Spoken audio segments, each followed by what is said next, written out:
Good afternoon. This is August the 12th. I'm James Exum. I'm in Austin, Texas, and it's going on 5 o'clock in the afternoon. This will be the final episode in my four-part series on the subject of Brahman in the Upanishads. The first one was my intro to Brahman. The second one was I titled The Paradox of Brahman's Existence. The third one, the one before this one, I spoke on Maya and Brahman. Maya being the illusion, Brahman being the reality. And this will be my conclusive episode as far as my discourses on this particular subject. Brahman is the third chapter in my book that I finished at the end of 2023 called Atman, the Soul of Yoga. As this series continues, as these videos continue, I will try to go to each chapter, which are in alphabetical order, and bring you discussions on the chapter headings. So let's go on now with my summary, my conclusion, my summary of on the subject of Brahman. Brahman is a wide and deep subject. Brahman is the creator. Brahman is what it's called in other religions. He is called God in other great religions and minor religions. So this four-part discourse has offered an in-depth exploration of the concept of Brahman, as I said, as depicted in the Upanishads, which are the great books following the Vedas. I have emphasized the metaphysical essence of Brahman and his relationship with Atman, which is your soul that's within you, a gift from Brahman to last you as long as you breathe upon this earth. I did all this as a philosophical guide for seekers of yoga. And of course, yoga is the science of life, but it's also the science having to do with spiritual knowledge, elucidating the unity of the individual self with the universal reality. Universal reality in its cosmic function of creation, preservation, and dissolution.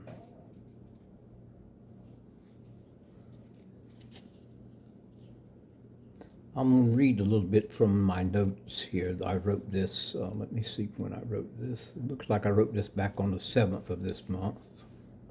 So it's about 5 days old. Occasionally I refer to my notes. In the original videos, I kind of meandered here and there through the subject matter because I was working without a script, so to speak. This is not a script. This is merely an outline of the ideas I've written in my paper. This paper I'm reading from is called Brahman in the Upanishads and the Three Gunas. It's a presentation discourse from chapter 3, as I said, of Atman, the Soul of Yoga, my book.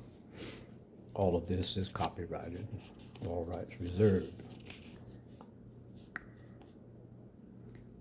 Brahman, as I said in the last, in the second episode of this four-part series, is paradoxically both existence and non-existent, manifested and unmanifested. He reflects this complex nature to us through not only his mightiness and creative abilities, but through the mystery that has surrounded him down through the centuries and even the millennium.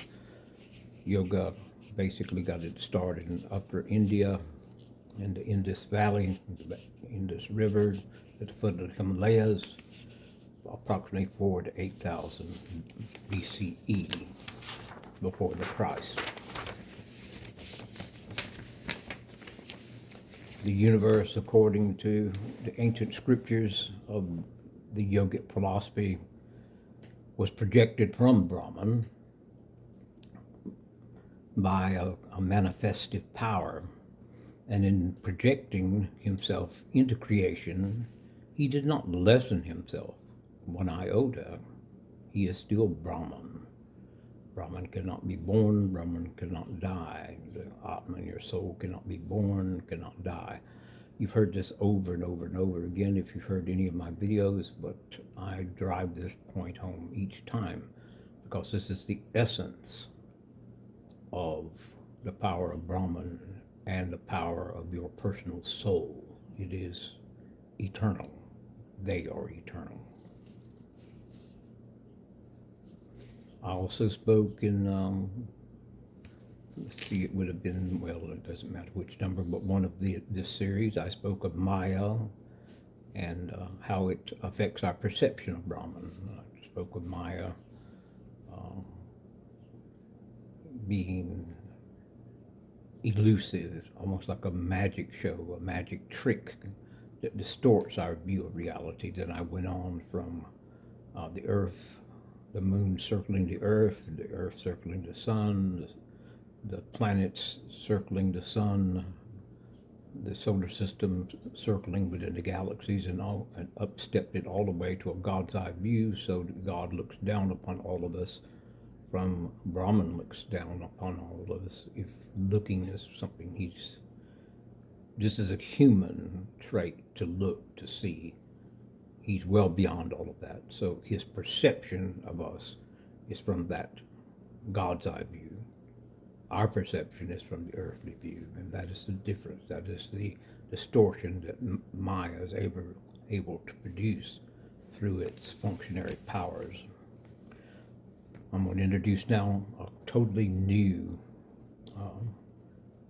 quality to the discussion, and as in the original title, there are three Gunas, they're called, or sometimes they're pronounced Gunas, either, neither, neither. They're attributes of Maya. In this discourse, I will give you the detail of Maya's three Gunas. They're called Sattva, S-A-T-T-V-A, that's the first one. They can be in any order, but this is the order that you generally see them or encounter them. The second one is Rajas, R-A-J-A-S, and the third, last but not necessarily least, is Tamas, T-A-M-A-S. And its fundamental qualities, presence in all beings and things.